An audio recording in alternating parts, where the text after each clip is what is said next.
અજય, સૌથી પહેલાં તો ગુડ મોર્નિંગ અને જણાવો કે પરિણામોના બેસિસ પર કયા કયા કાઉન્ટર્સ આજે આપણે વોચ લિસ્ટમાં એડ કરી રહ્યા છીએ. જી બિલકુલ, good afternoon, good morning. Yes, તો સ્ટોક સ્પેસિફિક આજે ઘણા બધા કાઉન્ટર જે ફોકસમાં રહેશે. તો શરૂઆત જે પરિણામવાળી સિઝન છે ત્યાંથી જ આપણે કરીએ. તો પેટીએમ ખાસ આજે ફોકસમાં રહેશે. તો પેટીએમ ઇવન ગણીએ તો ઓલમોસ્ટ જોઈશું બમ્પર્સ નંબર છે અને નંબર સ્પેસિફિક આપણે જોઈએ તો ફેન્ટાસ્ટિક આંકડા જોવા મળે છે.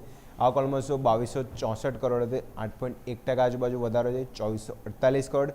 પ્રોફિટ આફ્ટર ટેક્સ જોઈએ તો 20% આજુબાજુ ત્યાં બી જમ્પ જોવા મળે છે. ઇવન જો એબિટા જે જોઈશું છેલ્લા 4-5 આપણે જોઈશું ક્વાર્ટરથી કમ્પેર કરીએ તો સતત આપણે જોઈશું તો હાર સાઇડ ગ્રોથ જોવા મળે છે. 54% આજુબાજુ જમ્પ થયા છે અને માર્જિન ઇવન નજર કરીએ તો 5.8%થી વધીને 8.3% આજુબાજુ. અને જે ફાઇનાન્શિયલ સર્વિસીસ આવક છે જોઈશું 45%નો વધારો 814 કરોડ આજુબાજુ જોવા મળે છે. એ જે પેટીએમમાં બી જોયો તો બમ્પર્સ નંબર છે અને જે જો મલ્ટિપલ બ્રોકરેજ રિપોર્ટ છે ત્યાં બી પોઝિટિવ આઉટલુક જોવા મળે છે. તો આજે ખાસ પેટીએમ પર તો ફોકસ રહેશે. નેક્સ્ટ જોઈશું તો શોભા રિયલ્ટી. શોભામાં બી અહીંયા જોઈશું નંબર સ્પેસિફિક જોઈએ તો રિયલ્ટી પેકના નંબર્સ હવે જોઈએ તો પોઝિટિવ સાઇડ જ હવે આવી રહ્યા છે. નફો 264% આજુબાજુ જમ્પ છે, 51 કરોડ. આવક નજર કરીએ તો 50% વધ્યા છે, 1278 કરોડ આજુબાજુ. સામે એબિટા નજર કરીએ તો 23.7 કરોડ વધીને આપણને 77.6 કરોડ. માર્જિન ઇવન નજર કરીએ તો 400 બેસિસ પોઈન્ટ આજુબાજુ માર્જિન ઇન્ક્રીઝ થાય છે, 6.1% આજુબાજુ થાય છે. અને કંપનીને અત્યાર સુધી તો એનસીડી દ્વારા જે શું ફંડ એકત્ર કરવાનું છે તો એનું પણ ખાસ અહીંયાથી ફોકસ રહી શકે છે.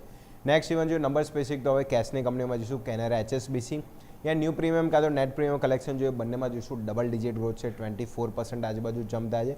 સામે નેટ પ્રોફિટમાં નજર કરીએ તો નેટ પ્રોફિટ ઇવન જો તો 20% આજુબાજુ જમ્પ છે, 28 કરોડ આજુબાજુ. અને જે ન્યૂ પ્રીમિયમ કલેક્શન છે એનો બી સારું અહીંયાથી ગ્રોથ જોવા મળે તો આ બી અહીંયા ફોકસમાં રહેશે. Next SML Mahindra.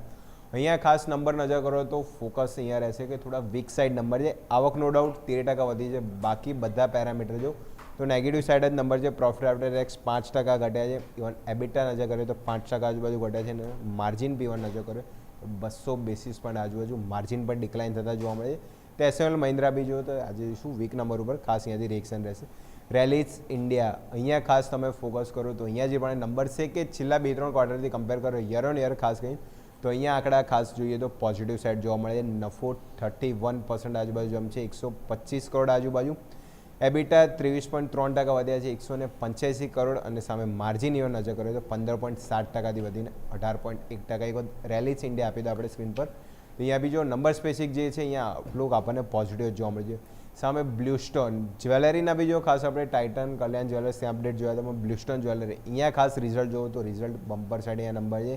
34.5 કરોડની ખોટ સામે 7 કરોડનો નફો હતો.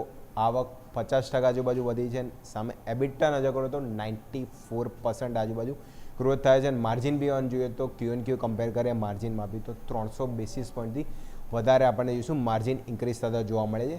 નેક્સ્ટ હવે જોઈશું સમાચાર સ્પેસિફિકમાં જોઈએ તો ઇન્ટરગ્લોબ એવિએશન ઇન્ડિગો ખાસ ફોકસમાં રહેશે કારણ કે અહીંયા નવા ઓર્ડર સ્પેસિફિક છે. 510 જે નવી એરબસ વિમાન અહીંયા જોઈશું એન્જિન ખરીદવાના છે, જેમાં જોઈશું પ્રેટની જગ્યાએ જોઈશું હવે લીપ LEAP જે એન્જિન છે એ ખાસ કરીને જોઈએ તો એરબસ એટલે એમના જે ન્યૂ વિમાનમાં અહીંયાથી લગાડવામાં આવશે. અને લીપ એન્જિનનો જોઈશું અત્યાર સુધી સૌથી મોટો ઓર્ડર છે અને ખાસ અહીંયા બેંગ્લુરુમાં એનું यदि કામકાજ થશે તો ઇન્ટરગ્લોબ એવિએશન આ સમાચાર સ્પેસિફિક ફોકસમાં રહેશે.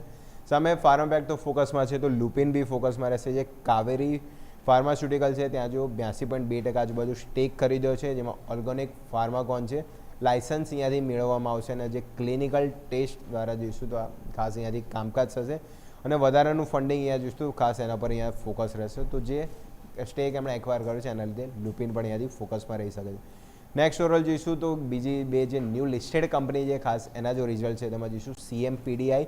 ત્યાં જુઓ તો નંબર સ્પેસિફિક જુઓ તો નો ડાઉટ હમણાં જ રિસન્ટ લિસ્ટેડ છે પણ નંબર્સ જોઈએ તો પોઝિટિવ સાઇડ છે. તો આવક 409 કરોડથી વધીને 481 કરોડ. પણ સામે નફો નજર કરો તો ઓલમોસ્ટ આપણને શું ડબલ ડિજિટ આપણને નફામાં પણ જોવા મળે છે, 116 કરોડ આજુબાજુ.